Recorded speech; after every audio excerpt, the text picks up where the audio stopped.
ನಾನು ನನ್ನ college second ಇಯರಲ್ಲಿ ಇರಬೇಕಾದ್ರೆ ಒಂದು ಡಿಸಿಷನ್ ಮಾಡಿದೆ. ಆ ಡಿಸಿಷನಿಂದಾನೇ ನನ್ನ ಕೋಡಿಂಗ್ ನಾಲೆಡ್ಜ್ ಇವತ್ತು ಇಷ್ಟೊಂದು ಚೆನ್ನಾಗಿರೋದು. ಆ ಡಿಸಿಷನ್ ಏನಂದರೆ, ನಾನು ಜಾವಾ ಅಲ್ಲ ಪೈಥಾನ್ನ ಕಲಿಬೇಕಂತ.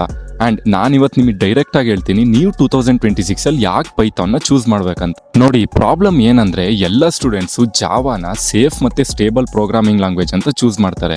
ಮತ್ತು TCS ಮತ್ತು ಇನ್ಫೋಸಿಸ್ ಅಂತ ಕಂಪ್ನಿ ಆವ್ರೇಜ್ ಜಾವಾ ಫ್ರೆಷರ್ಗೆ 3.5 to 4.5 LPA ಆಫರ್ ಮಾಡ್ತಾರೆ. ಬಟ್ ಇಲ್ಲಿ ಒಂದು ಥಿಂಗ್ನ ಎಲ್ಲ ಸ್ಟೂಡೆಂಟ್ಸ್ ಮಿಸ್ ಮಾಡ್ತಾರೆ. ಅದೇನಂದರೆ, ಪೈಥಾನ್ ಕಲ್ತಿರೋ ಫ್ರೆಷರ್ಗೂ 4 to 6 LPA ಜಾಬ್ ಆಫರ್ ಸಿಗುತ್ತೆ. ಮತ್ತು ನೀವೇನಾದರೂ ಪೈಥಾನ್ ಜೊತೆ AI ಮತ್ತು ಡೇಟಾ ಮೇಲೆ ಏನಾದರೂ ವರ್ಕ್ ಮಾಡಿದರೆ ಆ ಪ್ಯಾಕೇಜ್ 8 to 10 LPA ಹೈಕ್ ಆಗುತ್ತೆ. ಬಿಕಾಸ್ 2026ಅಲ್ಲಿ ರೆಕ್ರೂಟರ್ಸ್ ಡಿಮ್ಯಾಂಡು 45% AI ಮೇಲಿದೆ. ಆ್ಯಂಡ್ ಈ ನಂಬರ್ನ ನೀವೇನಾದರೂ ಜಾವಾ ಜೊತೆ ಕಂಪೇರ್ ಮಾಡಿದ್ರೆ ಅದಕ್ಕಿಂತ ಡಬಲ್ ಇದೆ. ಸೊ ನೀವೇನಾದರೂ ಇಲ್ಲಿವರೆಗೂ ಪ್ರೋಗ್ರಾಮಿಂಗ್ ಲ್ಯಾಂಗ್ವೇಜ್ನ ಚೂಸ್ ಮಾಡಿಲ್ಲ ಅಂತ ಅಂದರೆ ನನ್ನ ಅಕೌಂಟ್ನ ಫಾಲೋ ಮಾಡ್ಕೊಬಿಟ್ಟು ಕಮೆಂಟ್ ಸೆಕ್ಷನಲ್ಲಿ ರೋಡ್ ಮ್ಯಾಪ್ ಅಂತ ಕಮೆಂಟ್ ಮಾಡಿ. ನಾನು ಒಂದು ಫ್ರೀ ಪೈಥಾನ್ ಕಂಪ್ಲೀಟ್ ರೋಡ್ ಮ್ಯಾಪ್ನ ನಿಮ್ಮ DM ಸೆಂಡ್ ಮಾಡ್ತೀನಿ.